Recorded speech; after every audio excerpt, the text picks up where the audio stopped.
good matchup against a character like Peach. They were able to keep Peach out super well, and like that's a viable counter pick. Like the only maybe like 2 characters like you can just like why would you ever counter pick Dr. Mario? Like why would you do that? But even then, Mabel was proving everybody wrong. So who knows? Hey, you know, sometimes it happens. So sometimes you just want to be able to. Yeah, Mabel is of course amazing as well. I mean, even Doc out here able to do some stuff. You know, some people actually would prefer Doc compared to Mario in certain matchups, certain very niche ones, if you would. Some people like to go Dr. Mario against really shorter characters like Kirby or whatnot because his short hop back air is actually lower and does more damage and is even safer on block than Mario's is. That's frightening. Yeah. So against short characters, it's actually easier because Mario's short hop back air is actually too high to hit a character like Kirby. So some people might prefer that. I mean, that's just one little niche thing, though. It's like Mario's still a better matchup at the end of the day as well. So I agree. You know, like why would you counter pick Doc sometimes? Sometimes just for the matchup unfamiliarity, if you would. It's a whole mixed bag. So who knows? Welcome to Smash Ultimate. There's a million permutations, and oh, here we go. He's still doing it. Wow, the recovery, man. It didn't matter. That's so unfortunate. Yeah, honestly. Just a little bit lower. That's all he needed to be in order to snap to ledge. Pretty much, my friend. Pretty much. All just a little bit lower, and oh my God, Wonder Wing. I mean, I know it's like, you know, Charizard, but still from the other end of the stage, around 200%. Good God, my man is out here living. And he could still take this stock beforehand as well. I mean, Charizard with Rage. Like I said, Beast never stopped playing Smash 4 early on. It's just the truth, my friend. See? He knows he's gonna die any second now, so he's just doing it. I mean, there's no reason not to. What are you worried about? Oh no, I'll be at 269 instead of 250. The horror. For a second, I thought this man was actually gonna get to 300%. Real sudden death percent here. That's wild, man. I don't think I've ever seen that in my 5+ years of Smash commentary. Yeah, I can't say I have either, though. I've not been commentating for nearly as long. Pop. Just a fun little sounds. Gonna grab that little egg real quick. Pick up my breakfast. Mmm, tasty. I could go for some eggs right now. I'm so hungry. Actually, I'm sorry. It's not your fault. Don't worry about it. I know. I just feel bad. No, Why can't I feel bad for the homies? Like Ray. Poor Ray. Getting caught by that. Definitely got a 4-1 out for Ray right there. Getting caught by that up B out of shield. That is another thing you have to watch out for if you're going to fight up against a good Charizard, especially one like Beast. That up B out of shield, that's no joke, my friend. Besides the invincibility, it has scooping hitboxes, the likes of which have never been seen before. We don't even want to talk about that. If you want me to talk about it, I'm not going to do that. Look up the hitbox visualization on Ultimate Frame Data. It's probably the best horror movie you'll see all week. Oh yeah, it's on iOS now too. You can watch that horror movie on the go. On the go. Oh boy. Ooh, the coverage with the egg, stuffing out Ivysaur in the one spot he could even go. UtopianRay still in this, already lapping Beast in percent, beating him, or getting the percent lead, I should say, not lapping out of just one interaction. My friend, that is oh my God, that's like 0 to like 128. This is damn near a 0 to death, and it is! Man, like we just witnessed coverage upon coverage. Like if it would be one thing if it's true, but making sure to cover Ivysaur's recovery, the switch, juggling Charizard, switching from one side of the stage, from the right side to the left, back to the right, reacting to the air dodge, grabbing him again, like all of that, just in constant motion. Like that's awareness and reactionary and reading awareness. Honestly, I think half the time, Ubel, real talk, I think these 0 to deaths are like more impressive when they're not true combos. Oh, absolutely. Yeah, like when they're getting the reads, when they're like landing them on reactions instead. I think that's way more impressive than like a Mario just, you know, yahoo, just up air, over and over. It's like when it's true, it's cool. Don't get me wrong. I mean, a lot of the North Jersey guys will disagree with that. They'll probably disown me if I'm being completely honest for the fact that I said that alone. But when they're not true, honestly, and you have to like rely on reactions and reads and stuff, that just goes to show that like that really shows the player's like skill, in my opinion. Yeah, it goes from like, oh, you know this combo sequence that you can execute to, I guess this is not the stage that they intended to pick. But you're right, like it goes from a combo sequence that you learned in practice to like, oh, you're fully aware of the matchup, the stage, the character, your opponent, like you're in it. You've reached a level of like flow that you're just hitting every button. Yeah, it's when you're just so into it, when you're like so in tune. You know what I mean? Like you're so like in the zone with the game, you're in your environment and whatnot. Oh no, they didn't switch. Oh no, okay. Yeah, here we go. I was gonna say, like, not again, please. Like don't waste time like that. Why? I'm begging you. What I was gonna say was yeah, no, I agree with that. When you're just so in tune with it in your environment, and you're so in the zone that you're like, there's no other way to describe it. When you're just in your environment and you're in the zone and like you're just doing things on reaction and whatnot, when you're in that space, it becomes that much more impressive than just a true combo that you just know how to do after like a little bit of labbing sometimes. It's what makes the difference between Luigi's true zero to death combo and all of its little variations, and someone actually figuring out like how to beat your opponent. One is I gotta grab, and the other is I'm here to outplay you. You can even watch Elegant. He doesn't even always go for the zero to death. As a matter of fact, like half the time, I feel like he doesn't. I feel like half the time he just wants to get that damage because he knows that there are situations he can set up afterwards that are even better than sometimes just going for the zero to death, depending on like how he knows his opponent is going to SDI and whatnot. There's a reason he's the only Luigi on the PGR. Yeah, I mean, the only reason he's he's actually interesting to watch. Yeah. No offense to many of the Wi-Fi Luigis, but man, I actually very much enjoy watching Luigi. I'm sorry. I'm sorry too, bro. No, it's all subjective at the very end of the day, but it's like that's just my prerogative. I'm not really like Luigi frustrates me more than I find him entertaining. Oh no, he's frustrating as all hell. I feel like the characters that are the most frustrating, for me, personally, are the most entertaining to watch, but they're the worst to fight.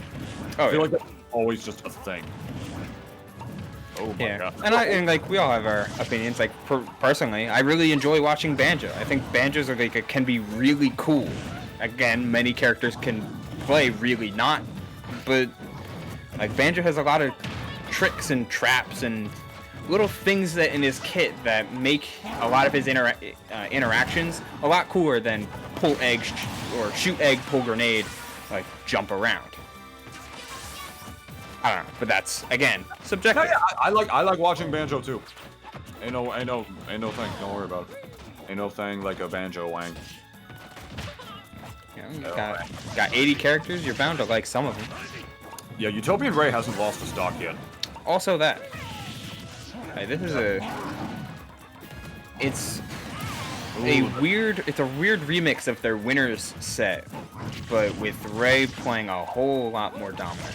Yeah, I love what he did right there, actually just dropping the bomb below him and just standing there because he knew that no matter what Beast was going to do, in or out of shield, he was going to wind up getting hit by that, like with whatever option he picked. He literally just stood there to bait Beast into doing literally anything because he knew that the bomb was right there and it was going to go off and hit him and he'd still be able to get a combo no matter what. You know, as the man once said, doing nothing is frame zero. You can wait for your opponent to do something before you have to do anything and just beat it. May I ask who said that? That's a great question. Let me. I don't know. Let me see. Oh, that's not right. I saw it in like a. Man, I'm gonna. Did you read it in a magazine? No, dear God. No, God, I don't read magazines. Jeez. No, I saw it on a. I saw it when I was learning Rivals of Aether, and I can't remember who said it. Well, I know Rivals right here. No, it is not. But I'll have to figure out. I'll have to actually find out where to quote that later. Don't stress it so much, dude. Okay. I'm curious too. I forgot who it said it, and every time I say it, it eats at me a little bit. Well, don't worry. You got plenty of time to figure it out later. Okay, later, TM. Yeah, later. Good. Oh, and here we go, ladies and gentlemen. No stocks taken just yet, but a pretty much even in percent. Beast wants to keep this counter pick because he knows he can get those kills on a stage like this, my friend, especially with that Charizard. And Ivysaur is going to do a really good job of killing off the top as well with that up air. And with the up smash as well, because I feel like Banjo, with the Wonder Wing, forward smash and whatnot, specializes more in killing off the side, though he does have the down throw to the up tilt. But I feel like Charizard and whatnot, I feel like these characters are going to have a way easier time killing off the top than Banjo would here, because Town and City does have the highest vertical ceiling out of all the legal stages that we have right now. And Charizard is one of the heaviest characters in the game. So if anything, I feel like Beast knows the risk. I feel like Beast knows that the stage is a little more in his favor on a level like this, because he's way less susceptible to dying off the top than Ray is. Yeah, but in the same way, like, while all of the throw kills that Banjo will get will be vertical, things like forward air, things like Wonder Wing, they send to the corners, or they send straight out. Which is, while the corner is definitely huge and it doesn't fully solve the problem, there are ways that Banjo can circumvent this a little bit more, but I completely agree. Charizard has plenty of kill options on every direction, so he's definitely at an advantage when it comes to that. Yeah, it's just the horizontal blast zones on Town are so tiny that I feel like, what is the move? Freaking Flare Blitz is gonna, the up smash is gonna take the stock off the top there. That's what I'm talking about. That wouldn't have killed Charizard with that percent. Yeah, off the sides though, it's way tinier. Flare Blitz is just gonna kill at all sorts of wonky percents. But UtopianRay, he's up 2 games right now. He still only needs 1 more to bring this back, though Beast is actually up for the first time in quite some time, going for the double Wonder Wing right there to get him off the level. Oh, and whipping out a 3rd one right there. I think he meant to actually do the down B right there in the other direction and turn it around. I think that's what he meant to do right there, and as a result, I think he might have just wasted his Wonder Wing. Yeah, see? Oh, and actually dying off the top at 140. That's the exact percent I said it wasn't going to. I'm officially fraudulent forever and ever. I mean, Andrew up tilt's pretty strong. It's mini snake up tilt. Hey. Yeah. The first time we see that down air come through. And there we go. That should be game. Yeah, it is. I think he might have air dodged into the blast zone there. Like I'll check it. Yeah, he was air dodging forward, but as you all know, if you air dodge in one direction in this game, you actually do shift your hurt box back a little bit first before you go forward. So I think that might have been what UtopianRay did right there. You got to be really careful when doing that when you're doing that near the blast zone. Got to be careful. Because you might just shift yourself into the blast zone without checking. Here it is. Found it. Oh boy, we found it, ladies and gentlemen. Doing nothing comes out frame 0. A wise scholar, Jeremy RCJ NGO, once said. Rivals player. Okay. Very wise fighting game philosophies from the two-dimensional fighting game players themselves. Same matchup. Probably a different stage. We are now on UtopianRay's counterpick. Let's take a look at where we're going and find out why he decided to go there. Spiral Mountain. That would be hype. I'm thinking Battlefield. Oh no, right back to town. Oh, wow. That's ballsy. I feel like this stage does favor Charizard a little bit. Not by like a huge amount like it would in some other matchups, but I feel like the stage is just more suited for him, if you would, just with the kit that Charizard had. But I don't think it matters too much. I think Banjo has all the tools he needs to take to win on the stage. I mean, the blast zones are one thing. I keep talking about the blast zones. You know, they're one thing, but there is also the stage layout itself. It's very, very big. You know, Banjo has a lot of room to work with and set up these bomb traps and whatnot. But at the end of the day, I feel like another reason Charizard would like this stage is because he doesn't really have to care about that space because he has Flare Blitz. And unlike Banjo, his isn't limited. No, it's a little worse, but exactly. he can throw it out as many times as he wants. Eventually. Ooh. That was cute. I like the double grenade up there. That was pretty tricky. I like it too. Speaking of tricks, it's the oldest trick in the book. Comes out for Beast. Oh, throwing it right in his face. Hard throw too with the C stick. This is nice. Look at the patience coming out from Beast right now. He knows he doesn't have to do anything. He can wait on this platform and wait for his opening, which he has found. Ooh, good job with the neutral getup right there. Definitely don't want to roll on that platform while it's making its way out into the blast zone. Ooh. Oh my god. If that was forward air, like he's dead. I think he went for a down air to just do the option select right there. Like if he lands the strong forward air, good, he's dead. But if he lands the weak one and he just goes to the right for whatever reason, he's closer to the blast zone. So I think that's exactly why Beast decided to go for the down air right there instead of the forward air raw. Not sure if it was the best decision, but I understand why he went for it. Oh yeah, like when you're in advantage like that, it comes down to a lot of it ends up coming down to reactions. If he expected it to land like Ivy down air, then yeah, it would have definitely taken the stock. But here we are.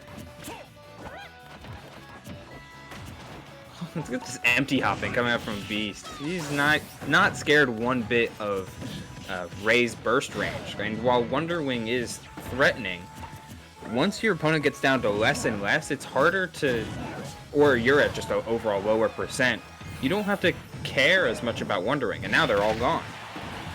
So he can freely attempt to mix Ray for as long as he wants. Yeah, not anymore though. We're on a fresh stock this time around, which means those Wonder Wings are back up in full force. Got 5 of those on the way in. And the Squirtle making a rare appearance from Beast right here, getting that 31%. Good stuff. Clean mash out right there though. Yeah, he pulled out Squirtle in the previous game and previous stocks in this one, so that it seems to hit Banjo's weakness a whole lot more than Charizard and Ivysaur do, though Beast has definitely been playing this game, these past 2 games, a whole lot better. But Squirtle just is small, he's quick, he gets in Banjo's face, and he doesn't really let him set up effectively. You know, not at all, man. Rush him down easier, yeah. Can definitely rush him down easier for sure. Oh yeah.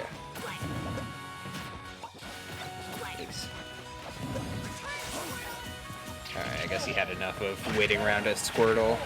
Too high a percent to deal optimal Squirtle stuff. The down air on the way down, nothing's going to beat that out. I was wondering how UtopianRay was going to get down from that situation. I'm like, don't get up aired and don't get vine with actually clanking. Wow, that was crazy. The Flare Blitz actually clanked with the bomb right there on the way out. It's not going to matter because he's going to be able to sink and get that back air. Here we go, ladies and gentlemen. We're going to game 5. Yeah, Beast really turned around game 3 and 4 to really hold the momentum in his favor, not let Ray get any of his own advantage going and start reading his options. Instead, whenever he would get caught in any sort of item vortex, Beast would take a time to chill out on the side platforms, whether in either town formation. He would wait on ledge a little bit longer, spend some time as Squirtle and just empty hopping and spacing his forward air. Like, there was times when Beast knew to go in, and he acknowledged the times when he had to back off. You know, up smash out of shield. It's a good way to set the tone. Yeah, he's definitely been changing his pace, like you mentioned earlier, with the way it's been going. And this is definitely, what I've noticed from UtopianRay is that he's not really playing as impressive as he has to.